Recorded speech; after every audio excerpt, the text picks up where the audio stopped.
তো ইবনে ওমর রাদিয়াল্লাহু তাআলা আনহু থেকে বর্ণিত, তিনি বলেন, কানা মুসলিমুনা হিনা কদিমুল মদিনা, যখন মুসলিমগণ মদিনায় আসলেন, মুসলিম মদিনায় আসার পরে ইয়াজতামিউনা, তারা একত্রিত হলেন, জমা হলেন, ফায়াতাহাইয়ারুনা সালাত, ফলে তারা সময়ের অপেক্ষা করতেন যে কখন নামাজ হবে, ওই সময়ে নামাজে যাব।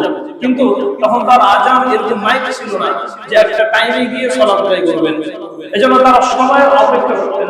ফায়াতাহাইয়ারুনা সালাত, তারা সময়ের অপেক্ষা করতেন যে কখন নামাজ হবে। লাইসা ইউনাদা লাহা, তখন ডাকার কোনো মাধ্যম ছিল না, আমরা যে মাইক ব্যবহার করছি এরকম মাধ্যম ছিল না। এরপরে ফাতাকাল্লামুনা ইয়াওমান ফি যালিক, সাহাবায়ে কেরাম রাসূল সাল্লাল্লাহু আলাইহি ওয়াসাল্লাম এই বিষয়ে কথা বললেন, যে কি করা যায়, কিভাবে মানুষকে মসজিদে রাখা যায়, কিভাবে নিয়ে আসা যায়।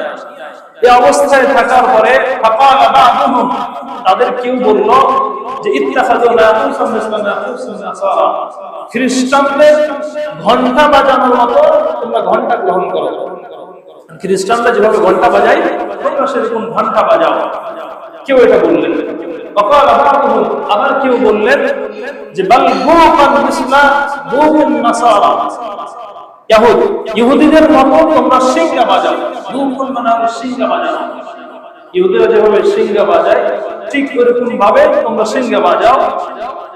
এরপরে ফাকালা ওমর রাদিয়াল্লাহু তাআলা আনহু তখন বললেন যে আওয়ালা তাবআসুনা রাজুলান ইউনাদিস সালাত, তোমরা কি একজনকে পাঠাবে না যে নামাজের জন্য আহ্বান করবে, মানে নামাজের আযান দিবে।